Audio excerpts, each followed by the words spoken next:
دوستو जब रब मदद फरमाए, जब अल्लाह मददगार बने, न देखो दुनिया की तरफ, दुनिया रुला देती है। न राजी करो बंदों को, बंदे थका देते हैं। न पीछे भागो हर वक्त दुनियादारों के, ये इंसान को कमजोर कर देते हैं। वो तो करीम ही बड़ा है। दो आंसू जमीन पर बाद में गिरते हैं, बंदे के गुनाह सारे पहले माफ फरमा देता है। अल्लाह की मदद का हुसूल, अपने मालिक की मदद की तरफ बढ़ना, आपको बदर की जंग भी यही दरस देगी, आपको ओहद का मैदान में यही सबक देगा, फतेह मक्का भी यही सबक देगा। और जिस तरह आपके आंसू बात करने से पहले गिर जाते हैं कि गरीब हैं, बच्चियां हैं, कारोबार नहीं, ओ मेरे संगियों, इससे आधे आंसू अपने रब की बारगाह में बखेरो, उसके हुजूर अर्ज गुजार हो जाओ, उससे तलब करो। एक वक्त इंसान पर जिंदगी में ऐसा आता है कि उसे यूं महसूस होता है कि मेरा साया भी तरह सा पीछे हट गया है। उसे यूं लगता है कि मैं किसी सहारे पे हाथ डालता हूं तो वो भाग जाता है मुझसे। लेकिन मालिक की बारगाह ऐसी अजीम बारगाह है, रब रसूल के आस्ताने इतने बड़े हैं कि आप जब वहां कशकोले तलब दराज करते हैं तो झोली फैलाने में देर लगती है, उनको भरने में तो कोई देर नहीं लगती। हमने अपना सोच का किबला ही दुनिया को बना लिया। ये जो अल्लाह वालों की मदद है, ये तो है नहीं, अल्लाह ही की मदद है। लेकिन ये जो सेठों की तरफ तवज्जो करना, नवाबों की तरफ तवज्जो करना, दुनियादारों की तरफ तवज्जो करना और अपना मिजाज इस तरह का बना लेना, यारो गर्दन को झुका देता है खैरात का पत्थर, जहां में मांगने वालों के सर कभी ऊंचे नहीं होते। और इकबाल कहते हैं, गैरत है बड़ी चीज जहाने तगो दो में, पहनाती है ये फक्र को ताजे सरदारा। मैं अर्ज करूंगा कि अपनी आप जब तवज्जो का किबला अल्लाह रसूल को बनाएंगे तो रब फरमाते व यर्ज़ुक़हु मिन हैसु ला यहतसिब, मैं ना तुझे वहां से रिस्क दूंगा जहां से कभी तेरा गुमान भी नहीं गया होगा। यहां से भी मिल सकता है, तूने सोचा भी नहीं होगा। बुखारी शरीफ में हदीस है, हज़रत जाबिर इब्न अब्दुल्लाह फरमाते हैं, नबी पाक सल्लल्लाहु अलैहि वसल्लम ने ना 300 लोगों का एक लश्कर रवाना किया किसी मुहिम के लिए, किसी जिहाद के लिए। हज़रत अबू उबैदा बिन जर्राह रदी अल्लाह ताला अन्हु अमीर लश्कर थे। फरमाते गुर्बत इतनी ज़्यादा थी, भूख इतनी ज़्यादा थी कि एक एक खजूर दिन में एक वक्त खाने को मिलती थी, और कुछ दिन ऐसे आए कि अब खजूर भी नहीं मिल रही। फरमाते इतनी ज़्यादा भूख लगी मुजाहिदीन को, 300 बंदा पत्ते खा के गुजारा होने लगे। ये बुखारी में मौजूद है। आप फरमाते कि दरिया के किनारे हमारा पड़ाव था, ठहराव था। जब भूख से निढाल हो गए ना, वह यर्ज़ुक़हु मिन हैसु ला यहतसिब, अल्लाह वहाँ से रोज़ी देता है, गुमान भी नहीं होता। फरमाते एक मछली अल्लाह ताला ने दरिया के किनारे भेजी। फरमाते हैं वो थी तो मछली पर पहाड़ जितनी थी।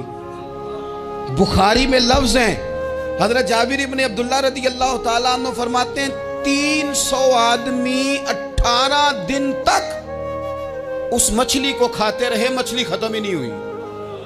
मछलियां नहीं, मछली। कहते हैं 18 दिन 300 बंदा खाता रहा, मछली खत्म ही नहीं हुई। और फरमाते हैं कि उसकी हड्डी निकाल के, कांटा कहेंगे आप अपनी जुबान में, कहते हैं वो निकाल के ना तो उसको खड़ा किया ना जब, तो ऊंट कजावे समेत उसके बीच से गुजर जाता था। 2 उसके कांटे जोड़े। फरमाते हैं वो उसका गोश्त हम खाते थे और उसकी चर्बी बतौर तेल के हम जिस्मों पे मलते थे, बीमारों को उससे सुकून आता था, तंदुरुस्ती शिफा होती थी। फरमाते हम खाया भी हमने और कुछ लेके हम मदीने भी गए, और कुर्बान जाए नबी पाक ने भी उसमें से खाया। हमने अर्ज की हुजूर ये मुअम्मा क्या है, ये माजरा क्या है?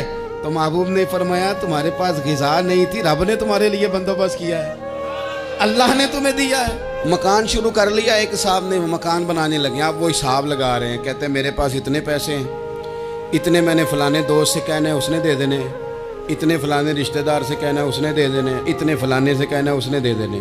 ये सारी कापी बना के मकान शुरू कर लिया। जो रोज़ कहता था ना कोई हुक्म हो जाते दसी, सबसे पहले उसको कहा मियाँ पैसे चाहिए। वो कहता हो कल ही मुंडा टोरिया, कहते तू परसों 10 दाते लब जाने सन। मैं आपको अपने तजर्बे की बात बता रहा हूँ। جن لوگوں کا خیال ہوتا ہے نا کہ آپ سٹارٹ کریں فلانا کام، ہم آپ کے ساتھ ہیں، اللہ کا ہی کوئی نظام ہے، وہ بالکل بھی نہیں ساتھ ہوتے۔ لیکن ایسا نہیں ہے کہ کوئی ساتھ نہیں ہوتا، اللہ تعالیٰ بڑے اسباب پیدا کرتا ہے، وہاں سے دیتا ہے جہاں سے گمان بھی۔ ہمارا یہ ذہن بن جاتا ہے ہم ساری اپنے حساب سے چلتے، اتنے رشتہ داروں سے، اتنے، کون آپ کے ساتھ چلے گا؟ سوال ہی نہیں پیدا ہوتا۔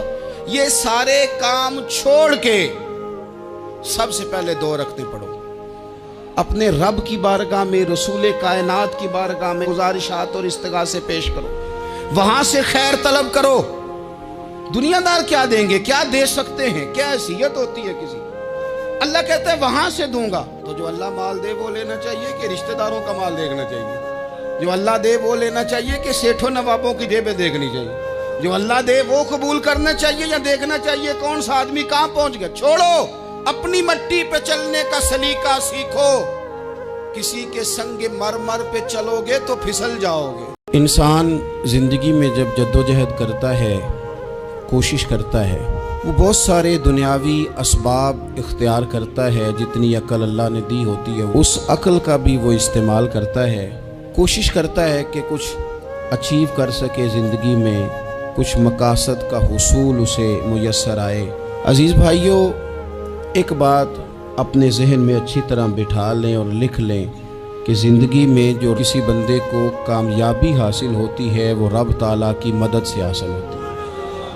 اگر رب تعالیٰ مددگار ہو تو پھر کوئی چیز بھی رستے میں رکاوٹ نہیں بنتی، اور اگر مالک کریم کو منظور نہ ہو تو انسان بہترین سیاستدان ہو، اچھا ایڈمنسٹریٹر ہو، اس کا ذہن بڑی وسعت رکھتا ہو، بڑی اچھی پلاننگ کرنا جانتا ہو، سارا کچھ ہو، تو بندہ ناکام ہو جاتا ہے۔ مسلمانوں کو جتنی کامیابیاں ملیں ان کا پس منظر صرف اتنا تھا کہ اللہ تبارک و تعالیٰ نے اپنے بندوں کی مدد فرمائی، اور اب تعالیٰ نے قرآن مجید میں اس حقیقت کا بیان کیا، فرمایا بل اللہ مولاکم، فرمایا بلکہ اللہ تمہارا مولا ہے، وَهُوَ خَيْرُ النَّاصِرِينَ، اور وہ بہترین مددگار ہے۔ وہ جو رب تمہارا مولا ہے وہ بہترین مددگار ہے، اور اگر وہ مدد کرے تمہاری، سورہ آل عمران میں آگے جا کے ارشاد فرمایا اگر اللہ مدد کرے تو پھر تم پر کوئی غالب نہیں آ سکتا، اور اگر وہ تمہاری مدد چھوڑ دے تو پھر کوئی تمہاری مدد کر سکتا؟ کوئی مدد نہیں کر سکتا۔ بدر کی جنگ بھی اور فتح مکہ بھی رمضان المبارک میں ہوا ہے۔ میں دونوں پر غور کر رہا تھا تو ایک نیا مضمون میرے ذہن میں آنے لگا۔ بدر کی جو جنگ ہے اس میں بھی ایک عجیب انقلاب آیا ہے کہ 313 نے 1000 سے مقابلہ کیا، اور جن 1000 سے مقابلہ کیا وہ اسلحے سے لیس تھے، اور یہ جو 313 ہیں ان کے پاس 6 زرہیں، 8 تلواریں، چند گھوڑے، لیکن اللہ نے کامیابی دی تو خود رب نے بیان کیا کس طرح دی، فرمایا وَلَقَدْ نَصَرَكُمُ اللَّهُ بِبَدْرٍ وَأَنْتُمْ أَذِلَّةٌ۔ وہ کامیابی اس طرح ملی ہے کہ رب نے تمہاری مدد کی تھی، تم تو کمزور تھے، اللہ نے بدر میں تمہاری مدد کی، تم جیت گئے۔ وَلَقَدْ نَصَرَكُمُ اللَّهُ بِبَدْرٍ وَأَنْتُمْ أَذِلَّةٌ، اللہ نے بدر میں تمہاری مدد کی، تم تو کمزور تھے۔ پھر فتح مکہ نصیب ہوئی تو اس میں بھی بہترین منصوبہ بندی نبی پاک علیہ السلام نے فرمائی، بہترین حکمت عملی حضور نے اپنائی، لیکن ہمیں جو اللہ رسول نے بات سمجھائی وہ کیا ہے؟ اذا جاء نصر اللہ والفتح، فرمایا جب اللہ کی مدد آئی اور فتح نصیب ہو گئی۔ یہ اللہ نے مدد فرمائی تمہاری، یہاں بھی فتح مکہ بھی اللہ کی مدد سے، جنگ بدر بھی اللہ کی مدد سے۔ وہ جو مدد ہے اللہ تعالیٰ کی، جب وہ ہم یہ کرتے ہیں کہ ہم اپنی ساری زندگی سیاست کی نظر کر دیں، ہماری سیاست صرف ملک میں نہیں ہوتی، ہماری سیاست خاندان میں بھی ہوتی ہے، ہم گھر کے اندر بھی سیاست کرتے ہیں، ہم کسی خاص طریقے سے لوگوں کو اپنے پیچھے چلانا چاہتے ہیں، ہم ایک خاص اسلوب اختیار کرتے ہیں کہ لوگ ہمارے پیچھے چلیں۔ اس کا نقصان ہمیں یہ ہوتا ہے کہ سیاست جو ہوتی ہے یہ شطرنج کے ہیر پھیر کی طرح ہوتی ہے، تو اس کے راز بڑی جلدی کھلنے لگ جاتے ہیں، پتہ چل جاتا ہے کہ بندہ مخلص نہیں تھا، سیاست کر رہا تھا، طریقے سلیقے سے اس نے جوڑ کے رکھا ہوا تھا۔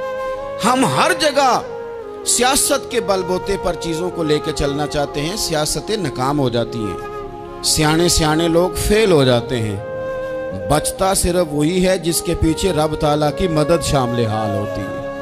अपनी जिंदगी के अंदर हम जो कुछ भी कर रहे हैं, जिस शोबे से भी हमारा ताल्लुक है, आज हमने इस बात पे गौर करना है कि पहले तो ये गौर कर लें कि जो काम हम कर रहे हैं, क्या वो काम ऐसा है कि उसमें अल्लाह की मदद हमें मिलेगी। अगर आप कोई माज़अल्लाह नाजायज़ काम कर रहे हैं, फेले हराम का इर्तिकाब कर रहे हैं, तो उसमें तो मदद इलाही आएगी नहीं। पहले तो ये देखें जो कर रहे हैं वो काम मदद इलाही वाला है, और अगर अल्लाह ताला की मदद वाला वो काम है, फिर उस पर गौर करें कि क्या हमने मालिक से मदद का सवाल किया है, हमें मदद मुयस्सर आ रही है। वो मैंने बुजुर्गों से एक बात सुनी थी, वो बड़ी याद रह गई। वो फरमाया करते थे, काबिलियत भी बड़ी चीज़ है लेकिन कबूलियत सबसे बड़ी चीज़ है। काबिल होना भी बड़ी बात है, लेकिन ज़्यादा बड़ी बात यह है कि उसकी बारगाह में कबूल भी है कि नहीं। अपनी ज़िंदगी में अल्लाह की मदद की तरफ बढ़े, मालिक की मदद का हुसूल इख्तियार करने की कोशिश करें, अल्लाह के साथ अपने आप को जोड़े।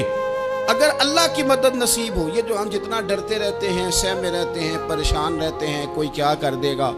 हमारे यहाँ ना हर शोबे में माज़अल्लाह एक माफिया है, इल्ला माशाअल्लाह। वो माफिया कहता है मेरे साथ मिलोगे तो मैं चलने दूंगा, वरना मैं नहीं चलने दूंगा। मार्केट में आ ही नहीं सकता फलाना बंदा, क्योंकि यहाँ हमारा कब्जा है।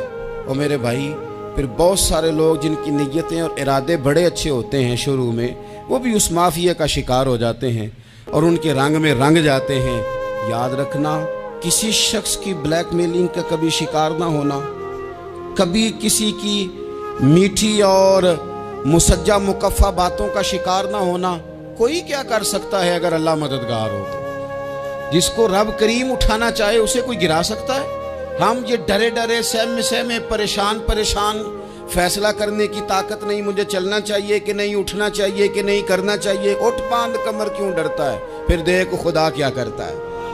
हज़रत अब्दुल्ला इब्न अब्बास फरमाते हैं, मेरे नबी पाक अलैहिस्सलाम ने मेरी तरबियत फरमाई, हुजूर ने मेरी तरबियत फरमाई।